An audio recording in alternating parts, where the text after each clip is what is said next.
ভাইদের আমি গভীর শ্রদ্ধা নিবেদন করে সবাইকে আহ্বান জানাচ্ছি। মুসলমান ভাইদের আসসালামু আলাইকুম। আমি বাবার বলব এই অনুষ্ঠানটায় অংশগ্রহণের জন্য আমি 4 দিন এই 4 দিন থাকার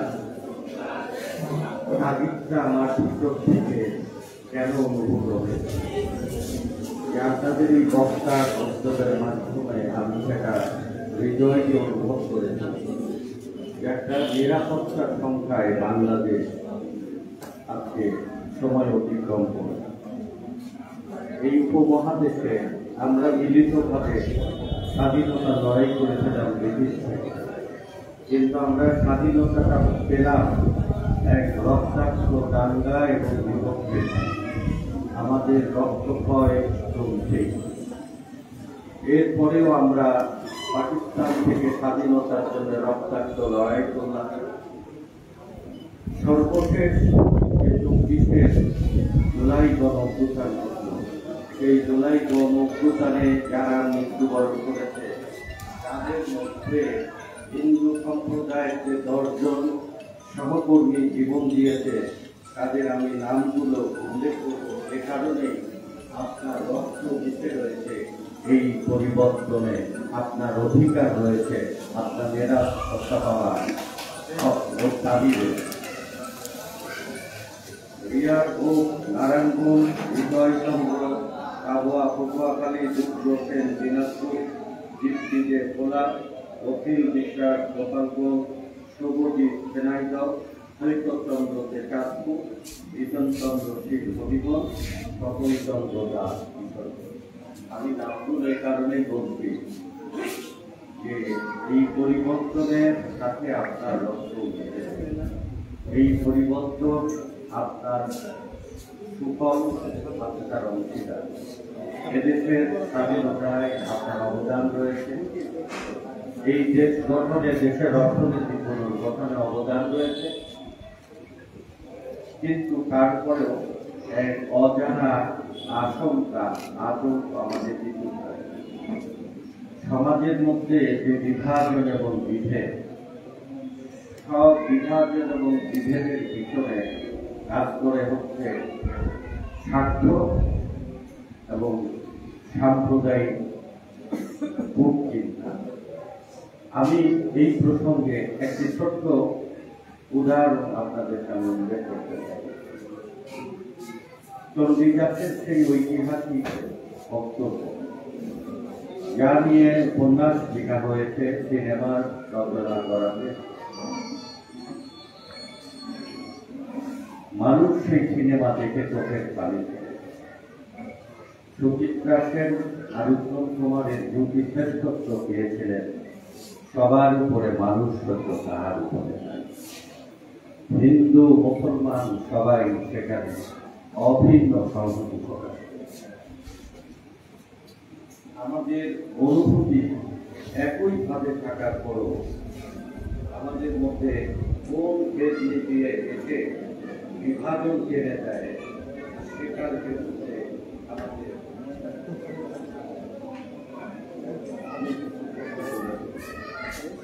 যেমন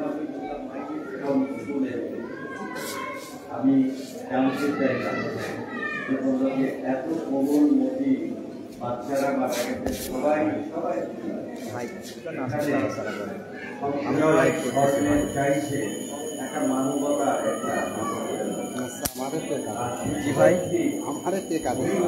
সেটা আমরা জানি, তাই বলি তো আমাদের কাজটা তো করতে দেবেন। তাড়াহুড়া করবেন কেন? তো আমি আরেকটি উদাহরণ আপনাদের কাছে নেব। ভ্রমণ করিস না রেখে মানুষ আপন টাকা পর এ কথা কি আপনারা সবাই চিন্তা করেছেন? মতে খোদাই করাই আমরা এই বিভাজন বিভেদ এবং স্বার্থের অন্তরে এর মধ্যে একটা সুন্দর নিরাপদ বাংলাদেশ গঠনের জন্য আমি সত্যিকার অর্থেই আমাদের জীবনের সুখ শান্তিকে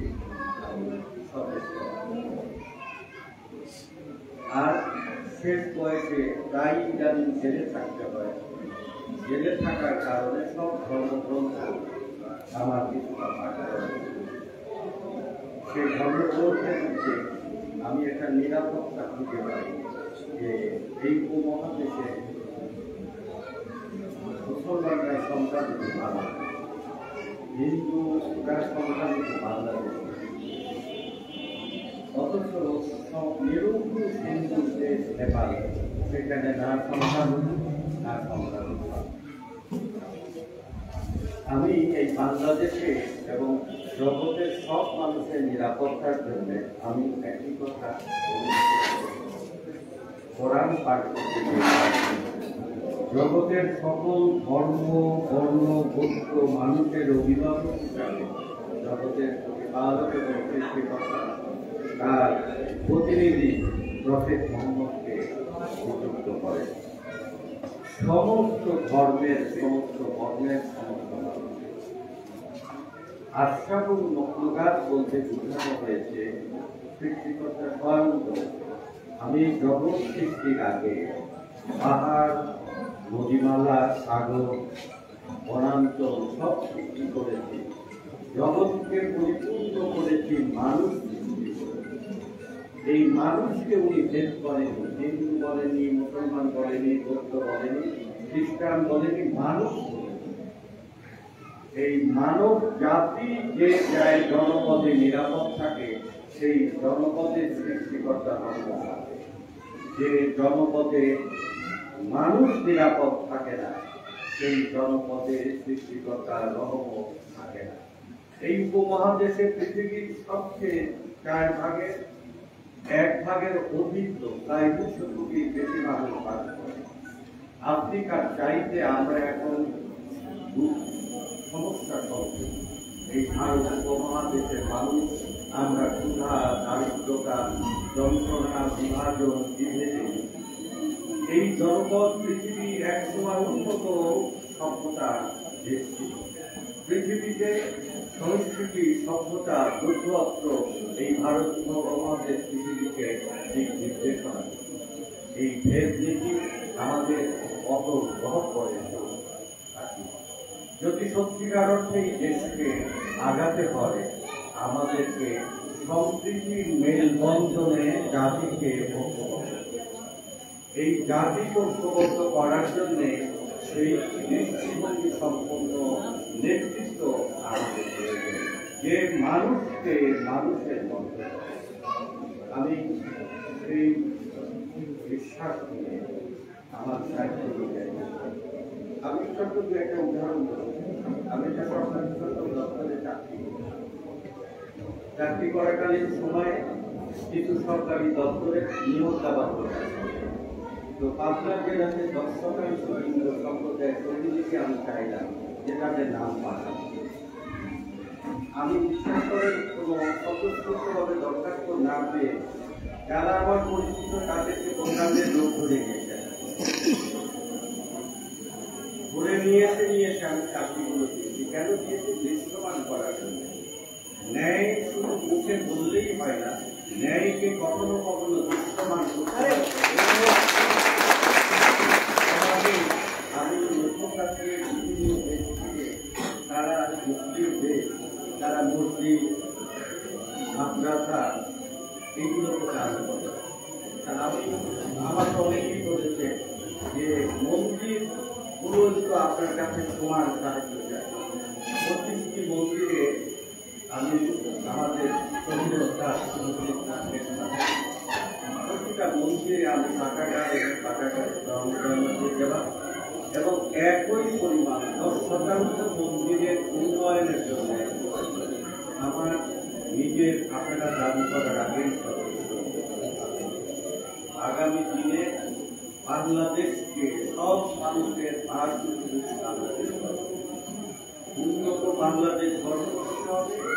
ধর্ম, বর্ণ, সম্প্রদায়, গোত্রের ঊর্ধ্বে আমরা আমেরিকাতে, আফ্রিকা থেকে যে যায় সে নিরাপত্তা পায়, এশিয়া থেকে যে যায় সে নিরাপত্তা পায়, হিন্দু ধর্মের যে যায় সে নিরাপত্তা পায়, মুসলিম ধর্মের যে যায় নিরাপত্তা পায়।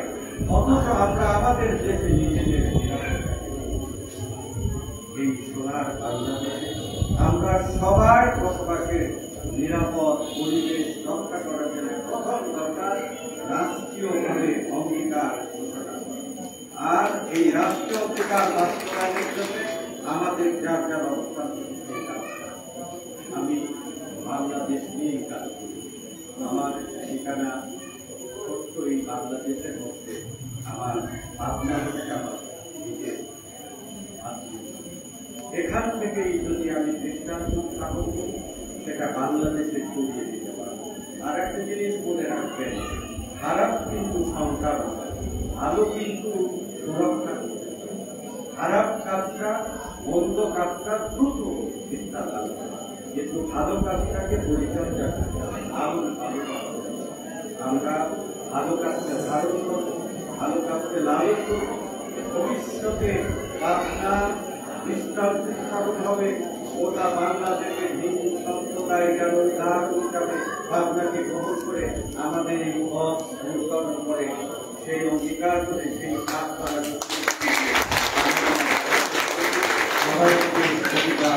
ধন্যবাদ।